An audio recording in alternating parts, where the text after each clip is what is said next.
Hello, BookTube. It's the wee hours of Tuesday night, Wednesday morning, actually. I should be either sleeping or reading, but I'm doing neither at the moment. I've been tagged by Steve Donoghue for the, let's see here, get the mouse working here, bread book tag by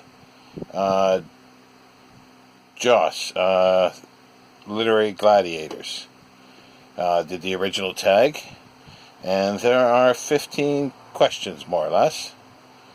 So let's give it a try. I always struggle with these ones with new books in, and that means anything post, basically, 1980. Not quite, 1990. Let's be generous and say anything after 1990 I struggle with. Well, let's give it a go, though. Number one, White, a work of 21st century genre fiction that you can see studied in the years to come. Sorry, I'm trying to read from the laptop. And I've tried to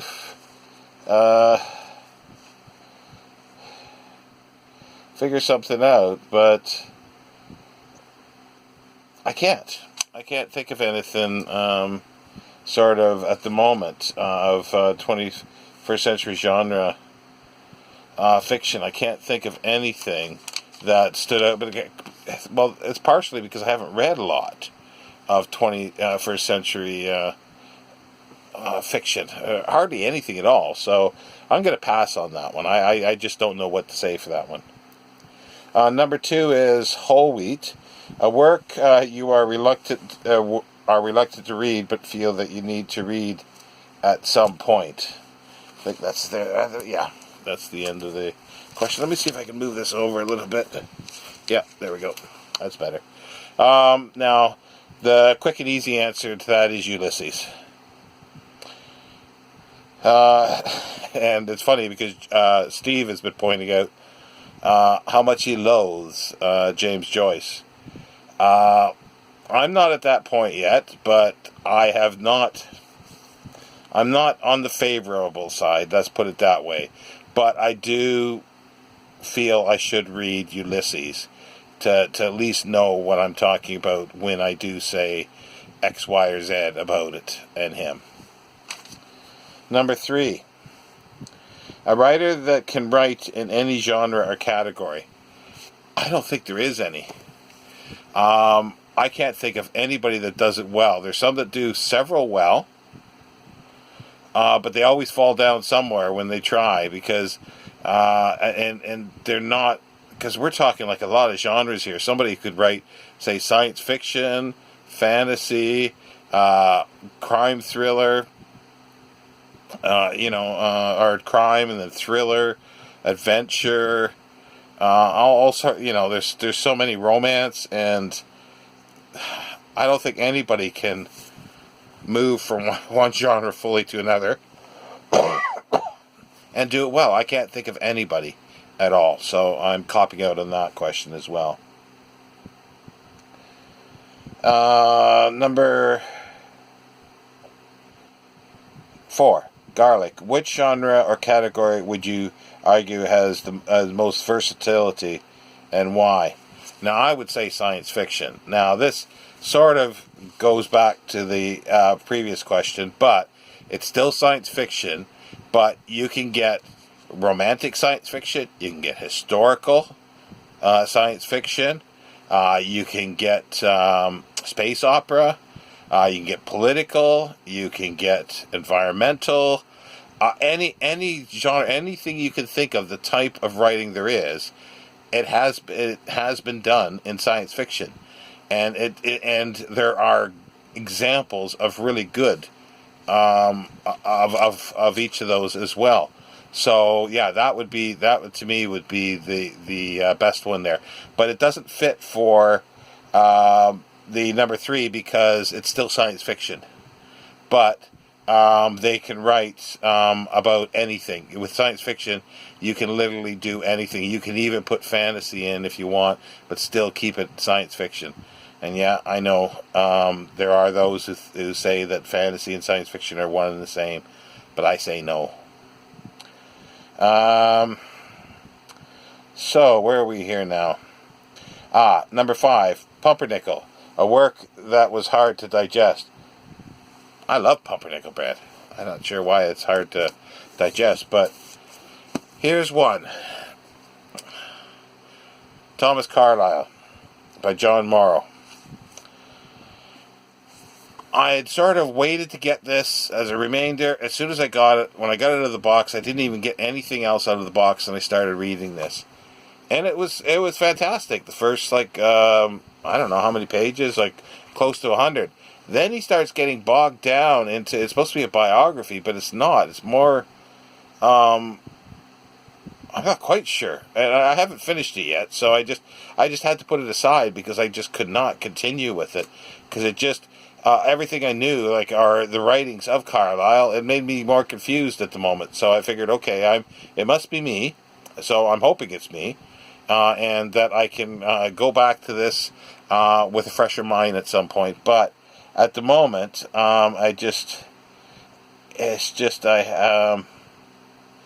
it was really, it's hard to digest. It's hard to get what the author is doing there. I think I know what he's doing, but he's not doing it clearly enough. That's the thing. He's like Steve mentioned about, with Foucault's Pendulum by Echo, that he says he felt like he's walking into a room and he's hearing the conversation, but he's left out of it, and he's not brought up to speed. And that's the way I sort of felt there, that the author was assuming that you knew exactly what he's talking about, and then he's taking it into a different perspective. Not sure. It was annoying. Let me see. Number 6, Rye, an overbearing perspective in a giving work.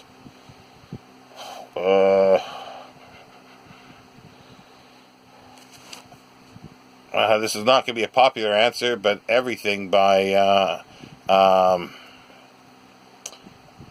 Margaret Atwood. I just do not like her writing. I do not. And there's this overwhelming sort of, I won't even go into that, but it's just overbearing. It's as if it's like, oh, look at this. This is fantastic, and this is how things are. I'm a sage. And her style of writing is just too barren for me. Sourdough, number 7. Writers whose works are usually cynical. I had to think about this because I could think of specific books by some authors that are. But I can't think of everything that they wrote. And then it dawned on me, poetry. Poetry does that. And especially First World War poetry, like a lot of Sassoon's and Wilfred Owen. And from the poetry that I've read of Philip Larkin, as a more modern poet, it seems to be very much like that. But I haven't read a lot of his, so I don't know if it's a theme throughout his work.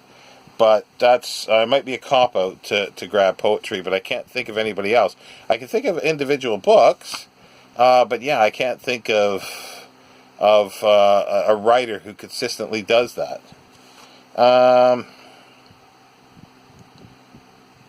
A character that made something out of a given situation.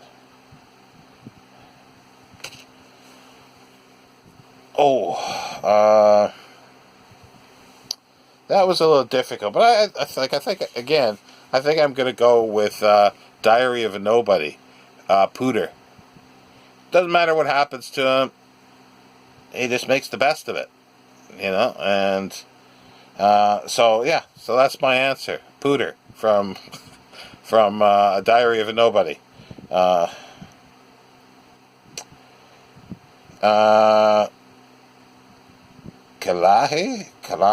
Challah, whatever that is, a work, this is number 9, a work that helped you develop a better understanding of Judaism. that's quite difficult. But what I think it would be, because when I was in university, I had quite a few books that had, well, I had individual volumes of several of the what's it called, their holy books, like the Zohar and writings like that. And I had several volumes that were sort of a compilation and talked about their writings, and I enjoyed reading that. And there's one that I remember, and I've never been able to pin it down where it is, but there was a story where the rabbis were sort of arguing over the meaning of something in the Bible, in the Old Testament, in the Torah, and then God sort of pipes in to give to say what he is, and they just told him to bugger off, shut up. And I just love that. So, but yeah, it was. I think it's that kind of writing that has made me understand Judaism, because that's the foundation of it. Number 10, Matzo, a work that reminds you about the importance of modesty. Jeeves of Worcester, P.G. Woodhouse. Jeeves is he's always right, and he knows he's right, but he doesn't lord it over everybody. Like, not really. He's quiet, quite subservient, but they all know he's right in the end, and he gets rewarded for it, usually in cold hard cash. Let's see here. That was number 10. Number 11, Daily, a book that should be in every standard family household. I was trying to find something that was different from Steve's answer, but I really can't.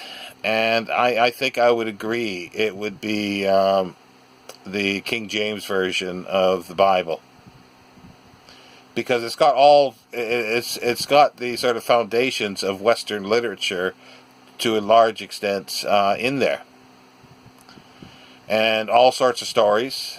It can be dipped in at different places, and again, I agree with him, not from a religious point of view. I'm an atheist, so but I do recognize the belief of people, why they read it, and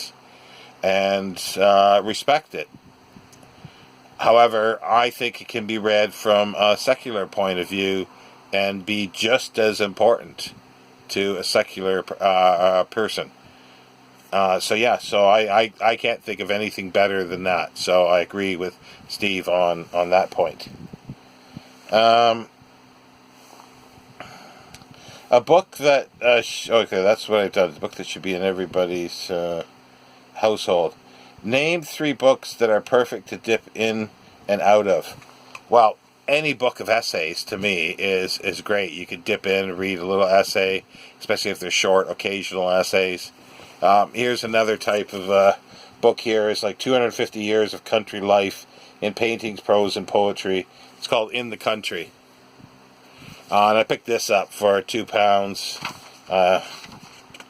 Or was that when I got half off? It could have been £1 or £2. And it's just clippings from newspapers, diary, but it's got a lot of colored pictures in here, photographs, and it's just everything to do with the country. There's stuff about wildflowers. It's just a beautifully made book, and there's lots of these. There's lots of these type of things, and I don't generally buy every one, but this one was quite nice, so I did pick this up. So I did an essay, and then Steve mentioned an occasional book, A Commonplace. Yeah, Commonplace. Here's Robert Southey's. This is the first series of his Commonplace book. It's actually 4 volumes. Big volumes.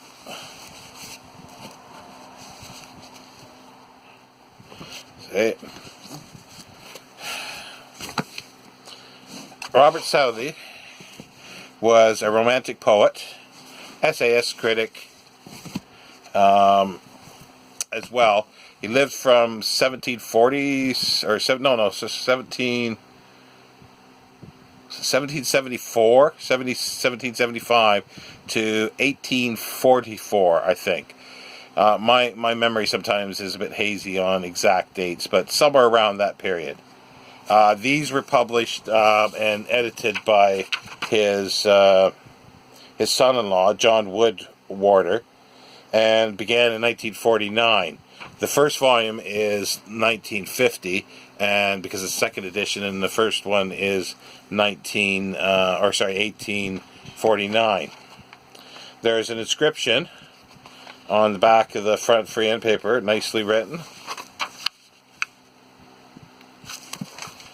It is William Ryder, Esquire, with best wishes for many happy returns of the day from Emma Francis and William Ryder Richardson, December 17th, 1862.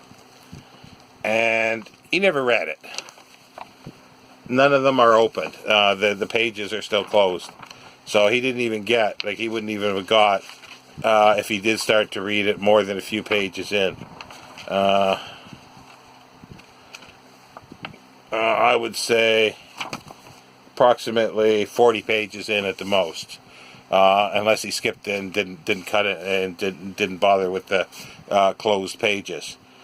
But yeah, it's just as Steve said, it's a culling of their reading. Once they were reading, they would keep a notebook and they would keep references of what they read and what they liked. And this is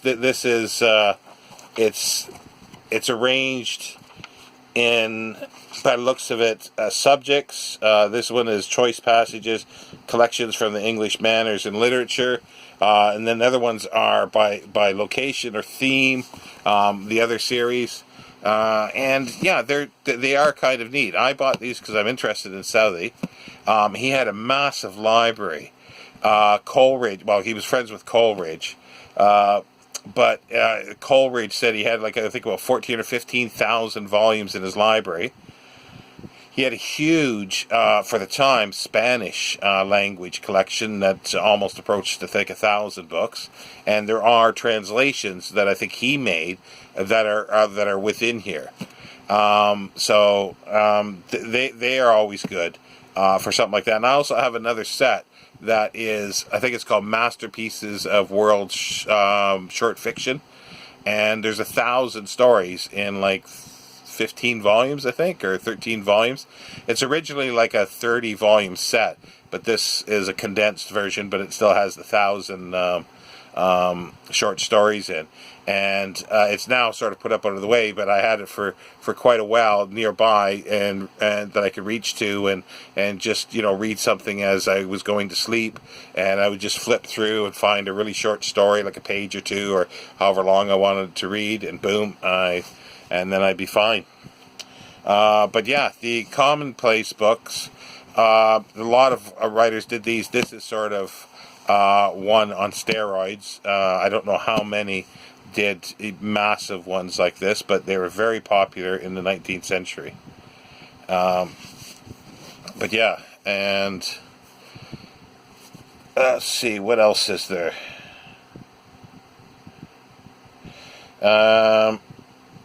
Number 13, Olive Garden Breadstick, an unexpectedly great book you read this year. Not had that pleasure yet. Number 14, what is your favorite kind of bread? Probably could be pumpernickel. If not pumpernickel, a good dark rye. Number 15, bread truck. Who do you tag? Anybody who wants to do this, because I'm struggling with it, and I don't know if anybody else would, but I'm struggling with some of the questions. So we'll leave it there. But yeah, I would agree with Steve. If you're interested in things like this, it's quite interesting to pick up somebody's notebook. There's a Samuel Butler one that's quite short.